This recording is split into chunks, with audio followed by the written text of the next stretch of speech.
Hi guys, welcome back into my channel. It's great to be with you today. I hope you're thriving and well. In today's video, I'm exploring what Mental Health Awareness Month really means to me and sharing 5 tips on how to potentially improve yours. It really helps us begin to open up to the self in a way that is rich, rewarding, and authentic, listening to the deep voice within us. And I wonder at times if we create the resistance and lack of fill in the blank in our lives due to our inability to accept what we truly feel and what we want. So I ask you right now, is there something that you haven't admitted to yourself or that you're looking for external validation from an outside source, even though you're already in your mind's eye that it might feel right for you? This could be a decision, a lifestyle, a career, a home, or a relationship. And I'm by no means mitigating the chemical imbalances that people experience and external circumstances, not to mention the burden or hardships that we as humans undergo. But I do think one is being in tune with our own knowing, and that's why carving a little extra time and space each day to reflect can really help us increase our own intuition, and we start to better understand ourselves on a deeper core level. The more we follow our own authentic heart, the better aligned we'll be to a future that is filled with more happiness. Life is short, and when we fail to admit how we feel, or maybe that a big change is needed, our central nervous system responds and manifests the stress in really big ways. Not always to our benefit. Often diseases and ailments arise because we are just out of balance. So I'll share a few tips that I find help me in my daily mental healthiness, if that's a word. Okay, first off, number 1, take inventory of everything that your mind is consuming. Do you watch TV? Are you spending hours on a show that may promote violence or drugs or ill will or just negativity? This is an example of something that seeps into our own mindset and we start to become numb to it. How much time do you spend on social media and how do you feel afterwards?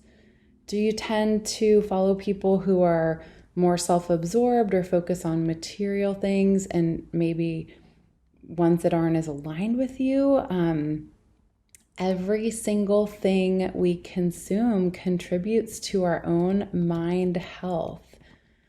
And one thing for me, I don't really watch the news anymore. And I know this is controversial for some, but it's really not necessary. And usually it's focused on death and tragedy or horrible political stances. And I still remain up to speed by catching headlines and other sources. But as an empath, I realize that certain things stick to me, and I'd rather not take those things to bed with me each night. So think about what you are watching and reading and consuming, and just beware that you start to become what you think about. And when you're constantly on a conveyor belt of some sort of TV show or whatever it is, like, just realize that your body actually is processing all of that information. Okay, so moving on to number 2, be smart about who you spend your time with and the people in your life. This is very huge. We become a combination of all those we spend time with in our lives. So if you are hoping to create more balance and peace and happiness, think twice about a person who's always available to do things, but maybe also comes with a bit more of a glass half empty or negative vibe. Your tribe is out there. Find a hobby or sport or a class that you enjoy and put yourself into new healthy circles where there are more like-minded souls that speak your same language.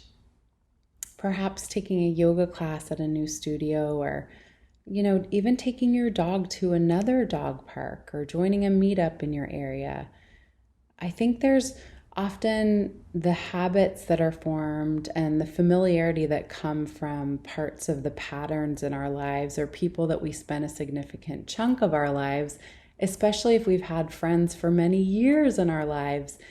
And I think they're so wonderful and treasured when you do have those few people that really still make an impact on your life after so many years. But life, again, is really short. And as we evolve on our path and become a lot more elevated in our vibration and frequency, it's really important that in order for us to continue, we are surrounded by people that lift us up and that are really pure light and that match our energy, and also that challenge us in ways that will bring us into being the best and more evolved next version of ourselves.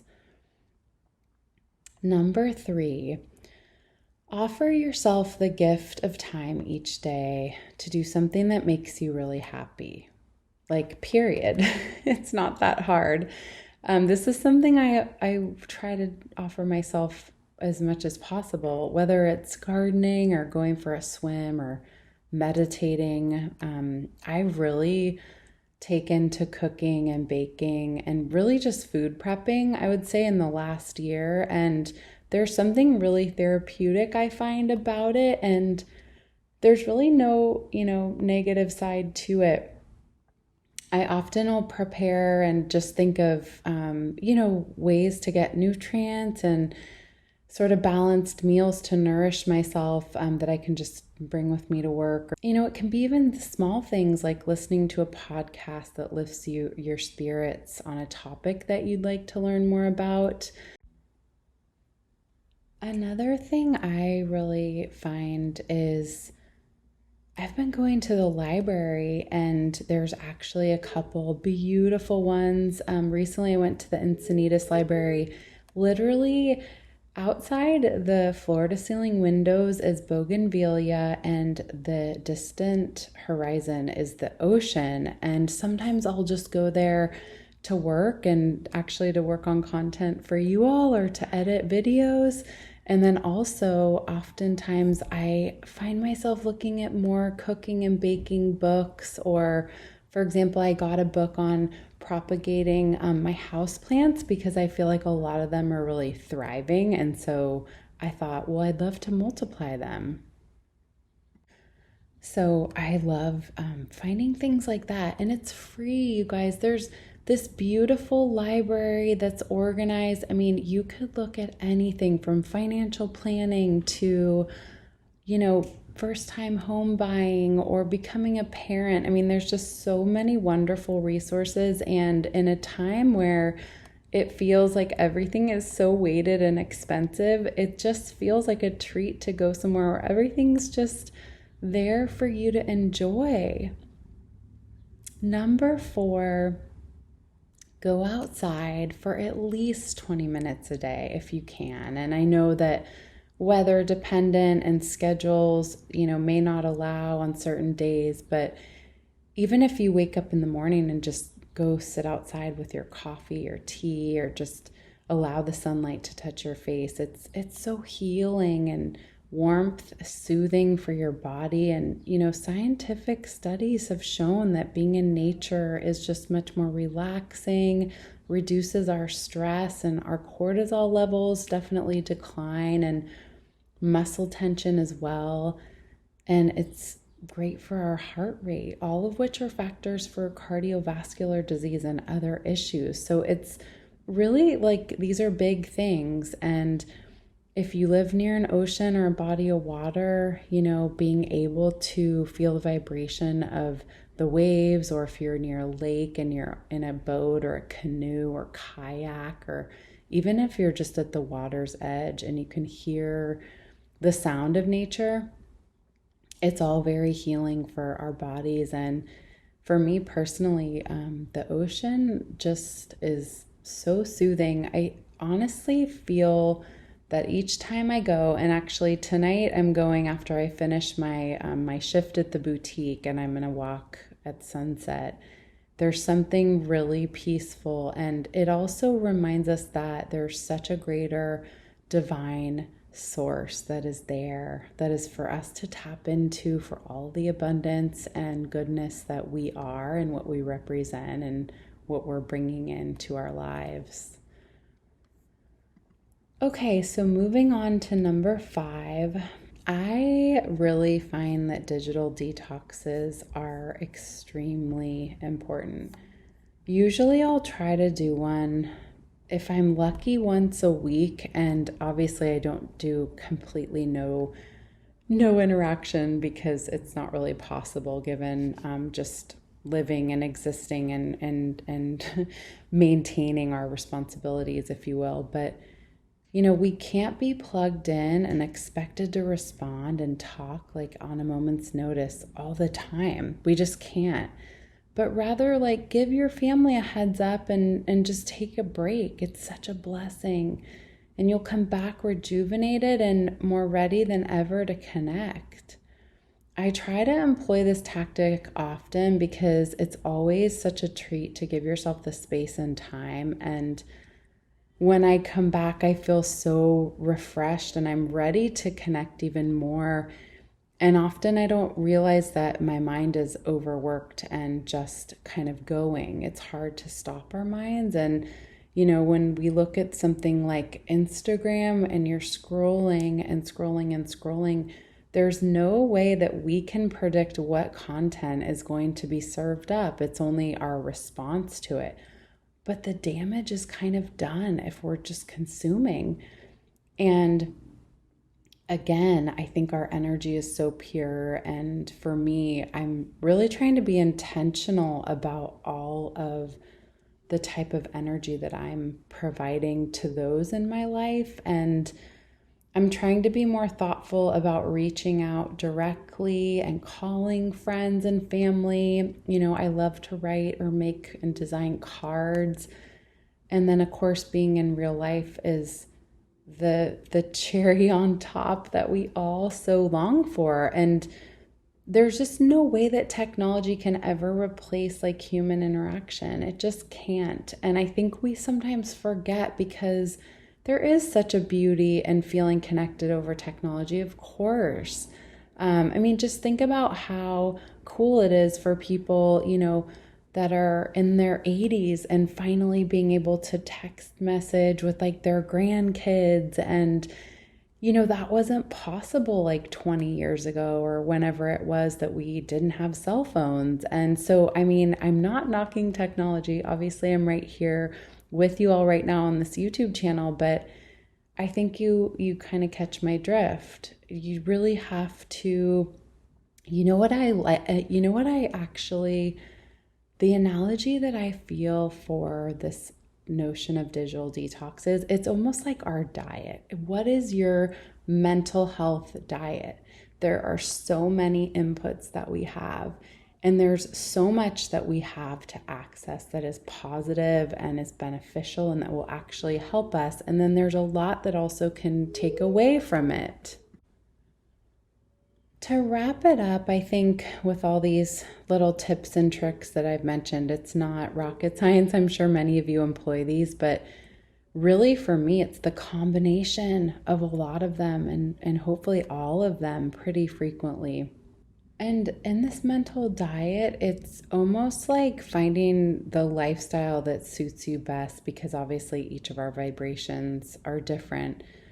I realize for me personally, I do need and I really require more solo time than probably other people in my family or in my life. And I've sort of just accepted that. And it doesn't make, me weaker for, not wanting to go to like a ton of social events in one weekend. I love to be social and I love being around my family and friends and loved ones. And there's something really special about that. But I've found that balancing is really the key. And we only know what that recipe looks like for ourselves, right?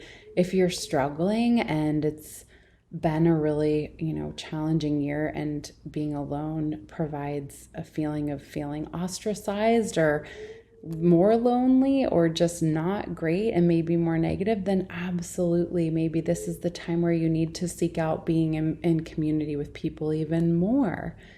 Or like when I'm working at the yoga studio on Sundays, assisting the restorative sound bath that I work with, this beautiful teacher, that really lifts me up in a completely different way than, for example, when I'm working physically in a retail shop. So knowing yourself is so key for these mental health tips. And I hope that you have a practice and the daily rituals to support you and the health of your mind, and understanding that our thoughts really do shape our reality. And I'm just going to leave you with this one last point. For me personally, what I've been working on is my journaling for the last couple weeks has really kind of focused on daydreaming and writing down what it is that I'm hoping to bring in certain aspects of my life.